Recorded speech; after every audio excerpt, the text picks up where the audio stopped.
नमस्कार, आप सभी का एक बार पुनः स्वागत है। आज की क्लास में हम एनर्जी क्राइसिस ऊर्जा संकट पर बात करेंगे। ऊर्जा संकट शब्द से हम थोड़ा सा इससे आइडिया लगा सकते हैं कि इस टॉपिक में हम क्या पढ़ने जा रहे हैं और एग्जैक्टली ऊर्जा संकट है क्या। देखिए, जब किसी भी इकोनॉमी में, अर्थव्यवस्था में जो भी ऊर्जा स्रोत हैं, ऊर्जा संसाधन हैं, उनका अगर सप्लाई बाधित हो रही है, उनको आम आदमी तक पहुंचने में अगर समस्या आ रही है, और दूसरा अगर उनके प्राइस है वो ड्रामेटिकली अचानक से रेज हो रही है, इसका मतलब ऊर्जा संकट उस अर्थव्यवस्था पे छाने वाला है। ये जो ऊर्जा संसाधन हैं, इनमें स्पेशली अगर जो भी फ्यूल के रूप में हम यूज कर रहे हैं पेट्रोलियम संसाधनों का, उनकी अगर कमी आ जाती है, या फिर जो इलेक्ट्रिसिटी हम यूज कर रहे हैं उसमें अगर कोई बाधा आ रही है, और जो दूसरे प्राकृतिक स्रोत हैं उनको अगर सप्लाई होने में दिक्कत आ रही है, तो उस शब्द को, उस चीज़ को हम ऊर्जा संकट या एनर्जी क्राइसिस टर्मिनोलॉजी से जानते हैं। अभी वर्तमान में भी पेट्रोलियम जो भी संसाधन है, उनका जो रेट्स हैं वो काफ़ी हाई चल रहे हैं, लेकिन इसे हम ऊर्जा संकट के अंदर नहीं रख सकते। इसके पीछे रीज़न्स दूसरे हैं, जैसे टैक्स वगैरह बढ़ाया जाना स्टेट गवर्नमेंट या सेंट्रल गवर्नमेंट के द्वारा, वो उसका रीज़न है। तो इसे हम ऊर्जा संकट में नहीं रखेंगे। ऊर्जा संकट कब होता है? जब सप्लाई ना हो। यदि सप्लाई नहीं हो रही है तो वो ऊर्जा संकट है। ये हम थोड़ा सा देखते हैं कि विश्व भर में ऊर्जा का कंजप्शन फ्यूल के रूप में किस तरीके से किया जा रहा है। तो देखिए, ईंधन के रूप में हम पेट्रोलियम जो पदार्थ हैं उनका यूज़ 32.89 लगभग 33%, जो टोटल कंजप्शन हम कर रहे हैं फ्यूल का, उसमें से पेट्रोलियम पदार्थों का यूज हम 33% लगभग करते हैं। कोयले का यूज है वो लगभग 29-30% है। उसके बाद नेचुरल गैस का यूज है वो 23-24% यूज हो रहा है। न्यूक्लियर एनर्जी 4-5% यूज हो रही है। जल विद्युत ऊर्जा जिसे हम कहते हैं वो 6-7% उसका यूज हो रहा है। उसके अलावा जो नवीनीकरणीय संसाधन हैं, जैसे हवा है, सोलर एनर्जी है, बायोफ्यूल है, और जो दूसरे और सोर्सेज हैं जिनमें हम ये भूतापीय ऊर्जा, ज्वार भाटा के द्वारा जो हम ऊर्जा प्राप्त कर सकते हैं उसको, वो सब बहुत ही कम, यानी 1% से भी कम यूज कर रहे हैं। तो ये वर्ल्ड एनर्जी कंजप्शन का एक मोटा सा आइडिया है। तो इसमें हम इस पिक्चर में देख पा रहे हैं कि जो फॉसिल फ्यूल हैं, जीवाश्म ईंधन जिन्हें हम कहते हैं, उनका प्रयोग 85 से 86% वर्तमान में विश्व भर में किया जा रहा है। और जो रिन्यूएबल एनर्जी है, जिसका नवीकरणीय ऊर्जा है, जिसका उपयोग हमें बढ़ाया जाना चाहिए, वो मात्र वर्तमान में 10% ही यूज हो रहा है, और बाकी अदर जो भी सोर्सेज हैं उनको काम में लिया जा रहा है। तो ये मेन रीज़न है ऊर्जा संकट जो भविष्य में हम देखने वाले हैं, और जिसका बड़े बड़े जो भी वैज्ञानिक हैं, रिसर्चर हैं, वो दावा कर रहे हैं कि फ्यूचर में जल्दी ही ये चीज़ आने वाली है कि जब हम ऊर्जा संकट का सामना करेंगे। और उसका रीज़न यही है कि फॉसिल फ्यूल का जो यूज है वो बहुत ज़्यादा हो रहा है, और उसकी दर भी निरंतर बढ़ती जा रही है। ये देखिए, यहाँ पे इस पिक्चर में हम देख पा रहे हैं कि 2009 में 42% कोयले का यूज़ हो रहा था, जितना हम टोटल में एनर्जी यूज कर रहे हैं, और ये बढ़कर के 2012 में 55% हो गया। मतलब बढ़ रही है दर। जो दर हमें रिन्यूएबल एनर्जी में, नवीनीकरणीय ऊर्जा संसाधनों में बढ़ानी चाहिए, वो वहाँ उतनी स्पीड से नहीं बढ़ के जो भी जनसंख्या का भार है, पॉपुलेशन का भार है, विकास का भार है, वो जीवाश्म ईंधन पे आ रहा है। ये एक कोयले का हम उदाहरण इसमें देख के इस बात को समझ पा रहे हैं। कि इसका जो परसेंटेज बेस है कुल ऊर्जा कंजप्शन में वो लगातार बढ़ता जा रहा है। अब हम बात करते हैं कि एनर्जी क्राइसिस के रीजंस क्या हैं, क्या कारण हैं जिससे ऊर्जा संकट निकट भविष्य में आने वाला है। तो देखिए, ओवर पॉपुलेशन ये सबसे बड़ा मेजर रीज़न है। ओवर पॉपुलेशन संसार भर में, विश्व भर में पॉपुलेशन जो है वो अनवरत बढ़ती जा रही है। तो हम सब जानते हैं कि जब पॉपुलेशन बढ़ती है तो प्राकृतिक संसाधनों पे लोड बढ़ता है। तो वो चाहे ऊर्जा संसाधन हो, चाहे कोई अन्य संसाधन हो, तो वो ऊर्जा संसाधनों पे लोड बढ़ता है तो कहीं ना कहीं फिर वो उसका क्राइसिस का सामना भी करना पड़ता है। दूसरा, पुअर इंफ्रास्ट्रक्चर। जो भी देखिए किसी भी स्टेट के लिए या कंट्री के लिए वहाँ का इंफ्रास्ट्रक्चर काफ़ी मायने रखता है। जब हम किसी चीज़ का निर्माण कर रहे हैं, देखिए इसको अपन इस तरीके से थोड़ा सा समझ सकते हैं। हम किसी आपके आसपास की बात कर लेते हैं। यदि हम मान लो अपने गाड़ी में 2 लीटर पेट्रोल डलवा रहे हैं, बाइक में 2 लीटर पेट्रोल डलवा रहे हैं और हम एक अच्छी स्मूथ बढ़िया सड़क से जा रहे हैं, तो हमारी गाड़ी एवरेज अच्छा देती है, फ्यूल का कंजप्शन कम हुआ। और वही गाड़ी अगर किसी ऐसे इलाके से होकर के जा रही है जहाँ, और उसी बाइक को यदि आप टूटी फूटी सड़क पे चलाते हैं तो एवरेज आपका कम हो जाता है, ऊर्जा कंजप्शन बढ़ जाता है। काम उतना ही हुआ है लेकिन ऊर्जा की खपत बढ़ गई। तो इंफ्रास्ट्रक्चर का पुअर होना भी ऊर्जा संकट के लिए एक बहुत बड़ा कारण है। अगला कारण है एनर्जी वेस्ट। देखिए, इसके आप एग्जाम्पल देखते रहते हो। पानी का नल चालू रहता है, बहता रहता है बिना यूज़ के। बल्ब जला के हमने छोड़ दिया, उसको हम ज़रूरत है नहीं है इस पर नहीं जाते और उसको इन टाइम जला के रखते हैं।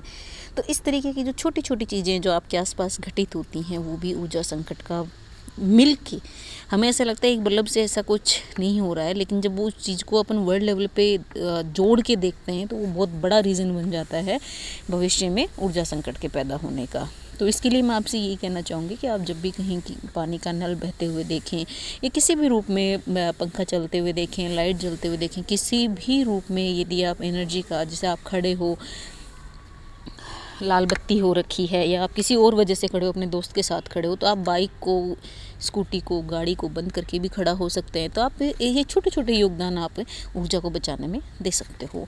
पावर प्लांट कमीशनिंग डिलेज, जो भी पावर प्लांट वगैरह हैं उनकी उचित समय पे देखभाल वगैरह नहीं होती तो वो भी ऊर्जा संकट का कारण बनता है। अनयूज्ड रिन्यूएबल ऑप्शंस, यदि कोई ऐसी जगह हम ऊर्जा को काम में ले रहे हैं जहाँ कुछ पार्ट उस एनर्जी सोर्स का हम यूज़ में ले रहे हैं और कुछ पार्ट हमें उस काम में यूज़ नहीं आ रहा, लेकिन उसके रिन्यूएबल ऑप्शंस नहीं हैं कि हम उस बचे हुए ऊर्जा पार्ट को कुछ और कामों में काम ले सकें, तो ऐसा नहीं है। देखिए, जो जैसे पेट्रोलियम ईंधन की हम बात करते हैं, जो उच्च क्वालिटी का ईंधन वगैरह निकलता है तो उसको हम यूज कर रहे हैं, लेकिन उसके साथ में जो बाई प्रोडक्ट्स निकलते हैं उनका भी हमें कुछ ऑप्शंस हमें देखने पड़ेंगे। पुअर डिस्ट्रीब्यूशन का ये है, एक छोटा सा एग्जांपल देके मैं आपको बताती हूँ। देखिए, कोई अगर बड़ी सिटी में रह रहा है, बड़ा सा घर है, उसके पास खूब पैसे हैं, 2-4 गाड़ियाँ हैं, खूब बड़ा लोन है, तो उसका पानी का खपत इतना होता है कि उसमें उतने पानी में एक छोटा सा गांव पूरा सर्वाइव कर लेता है। उस फैमिली में अगर 5 से 7 मेंबर हैं तो वो 5 से 7 लोगों के लिए जितना पानी यूज हो रहा है उतना पानी हम पूरे गांव भर के लिए यूज कर लेते हैं। छोटा गांव हो साइज़ में 100-200 लोगों के लिए वो पर्याप्त होता है। तो इसी तरीके से वो इलेक्ट्रिसिटी का यूज करते हैं। और बाकी जो, जैसे एक घर के लिए एक गाड़ी पर्याप्त होती है, लेकिन 5 से 7 गाड़ियाँ होती हैं, हर मेंबर के अलग अलग होता है। वहाँ 5 लोग घर से निकलते हैं, 5 गाड़ियों में निकलते हैं, तो ऑब्वियसली फ्यूल का फिर कंजप्शन बढ़ता है। तो ये भी होता है कि जो डिस्ट्रीब्यूशन है वो इक्वल नहीं है। डिस्ट्रीब्यूशन इक्वल होना चाहिए कि ये अपन इंटरनेशनल लेवल पे भी देखते हैं कि कुछ जो विकसित राष्ट्र हैं वहाँ पे प्रति व्यक्ति जो ऊर्जा खपत है वो बहुत ज़्यादा है विकासशील राष्ट्रों की बजाय। तो डिस्ट्रीब्यूशन का एक कोई पैमाना होना चाहिए कि भाई हाँ प्रति व्यक्ति इतना ही आपको मिलेगा, उसके बाद नहीं। मेजर एक्सीडेंट्स, नेचुरल कैलेमिटीज़, ये प्राकृतिक रूप से भी ऐसी दुर्घटनाएं हो जाती हैं और बहुत बड़े बड़े एक्सीडेंट्स हो जाते हैं कभी कभी। जैसे किसी ऊर्जा स्रोत का हमने स्टोर कर रखा है, ऊर्जा संसाधन को स्टोर कर रखा है और वहाँ पे अगर कोई एक्सीडेंट हो जाता है तो वो एक साथ बहुत बल्क मात्रा में और उस ऊर्जा संसाधन की हमें हानि देखनी पड़ती है। वार्स और युद्ध होते हैं, अटैक्स होते हैं, उसमें भी काफ़ी मात्रा में ऊर्जा की खपत होती है जो कि आवश्यक नहीं है। पॉलिटिक्स, बॉर्डर ऑब्स्ट्रक्शन, इन चीज़ों पे राजनीति भी होती है। जहाँ जिन देशों में ऊर्जा के संसाधन उपलब्ध हैं वो इस पे अपना एक एकाधिकार रखना चाहते हैं, उसको भुनाना चाहते हैं अंतर्राष्ट्रीय स्तर पे, तो वो भी ऊर्जा संकट का कारण बनता है। लैक ऑफ स्टोरेज के अच्छे साधन नहीं हैं अपने पास, हम एनर्जी को स्टोर नहीं कर पाते, जितना यूज किया उतना यूज। उसके बाद जो एनर्जी जैसे इलेक्ट्रिसिटी की अपन बात करें तो जो बच जाता है उसका स्टोर करने का हमारे पास संसाधन नहीं है, तो उसकी वजह से भी जो एनर्जी है उसका वेस्टेज होता है। ओवर कंजप्शन एक बहुत बड़ी बात है कि नेचर है वो इंसान की ज़रूरत को पूरा कर सकती है लेकिन उसके लालच को नहीं। तो ओवर कंजप्शन इसी में आता है कि जितना हमें ज़रूरत है उतना उपलब्ध है लेकिन हमारे लालच का कोई अंत नहीं है। हम जहाँ ज़रूरत नहीं होती वहाँ पे अगर चीज़ों को यूज करते हैं और आवश्यकता से ज़्यादा यूज करते हैं तो फिर वो एनर्जी क्राइसिस का कारण बनेगा ही बनेगा। तो ये कुछ कारण हैं जो इकोनॉमिक एंड पॉलिटिकल इंस्टेबिलिटी है। Fluctuation of oil prices in international international market में बहुत सारी चीज़ें होती हैं जो ऑयल प्राइसेस को और इनको इफ़ेक्ट करती हैं। फॉल्टी डिस्ट्रीब्यूशन सिस्टम, इसकी हमने बात की। एजिंग ऑफ इक्विपमेंट की हम बात करते हैं, तो जो इंफ्रास्ट्रक्चर में हम बात कर रहे थे वहाँ पे अपन इंफ्रास्ट्रक्चर की बात कर रहे थे, उसमें एक चीज़ मैं आपसे शेयर करना भूल गई थी कि अपन उपकरण जो हैं उनको सालों साल तक काम में लेते रहते हैं तो धीरे धीरे उनकी एफिशिएंसी है वो कमज़ोर हो जाती है। इसको फिर मैं आपके बाइक के एग्जांपल की तरफ लेके जाऊंगी। अगर आप अच्छे इंजन वाली बाइक यूज़ में लेते हो, नई नई बाइक लाते हो तो वो एवरेज अच्छा देती है और धीरे धीरे फिर क्या होता है, टाइम के साथ में वो बाइक पुरानी होती जाती है, इंजन की एफिशिएंसी कम होती जाती है और खपत बढ़ने लग जाती है, एवरेज उसका कम हो जाता है, माइलेज गाड़ी कम देने लग जाती है। तो यही जो उद्योगों में उपकरण लगे हुए हैं उन पे भी ये चीज़ डिपेंड करती है, तो फिर वापस ऊर्जा की खपत बढ़ती है। तो ये बहुत सारे रीज़न हैं, मिसमैनेजमेंट है, अनप्रोडक्टिव इफ़र्ट्स हैं, जैसे सेमिनार्स वगैरह इन पे होते रहते हैं खूब सारे लेकिन उनका कोई प्रोडक्टिविटी नहीं है। सेमिनार्स हुए कि हमें ये करना है वो करना है वो, लेकिन वो उस चार दीवारी के अंदर ही रह जाते हैं, प्रैक्टिकल में वो उतरती नहीं हैं चीज़ें। सॉल्यूशंस क्या हो सकते हैं एनर्जी क्राइसिस के, ये हम थोड़ा देख लेते हैं। जो भी नवीकरणीय ऊर्जा स्रोत हैं उनकी तरफ हमें बढ़ना पड़ेगा। जो एनर्जी एफिशिएंट प्रोडक्ट्स हैं, जो अच्छी एफिशिएंसी है उनकी, जो ईंधन को पूर्णतः यूज करते हैं, अच्छी प्रोडक्टिविटी है उनकी, जितना खपत देते हैं उतनी प्रोडक्टिविटी भी देते हैं, तो ऐसे ही हमें प्रोडक्ट्स को यूज करना पड़ेगा। लाइटनिंग को कंट्रोल करना पड़ेगा, जैसे शुरू में हमने बात की थी। एनर्जी सिमुलेशन, ये एक कंप्यूटर आधारित प्रोसेस है, इसमें भी परफॉर्म एनर्जी ऑडिट, एनर्जी का हमें देखना पड़ेगा कि किस तरीके से हम जो चीज़ें काम में ले रहे हैं वो परफॉर्म कर रही हैं। तो ये सबसे पहला स्टेप हमें हमारी वर्ल्ड को बचाने की तरफ उठाना है। हमें आइडेंटिफाई करने होंगे वो सोर्सेज जो एनर्जी हमें दे सकें, रिन्यूएबल हों और जो इन फॉसिल फ्यूल्स को लंबे समय तक बचा के रख सकें। अल्टरनेटिव सोर्स हम क्या क्या कर सकते हैं जो रिन्यूएबल हैं, solar energy, biomass energy, nuclear energy, geothermal energy, tidal energy, ज्वारीय ऊर्जा, विंड एनर्जी, वेव एनर्जी जो समुद्री लहरों से हम उत्पन्न कर सकते हैं, hydro electricity, compressed natural gas, radiant energy. ये सब अल्टरनेटिव सोर्सेज हैं जिनको हम काम में ले सकते हैं। तो ये था आज का टॉपिक एनर्जी क्राइसिस। मिलते हैं नेक्स्ट क्लास में नए टॉपिक के साथ। Thank you.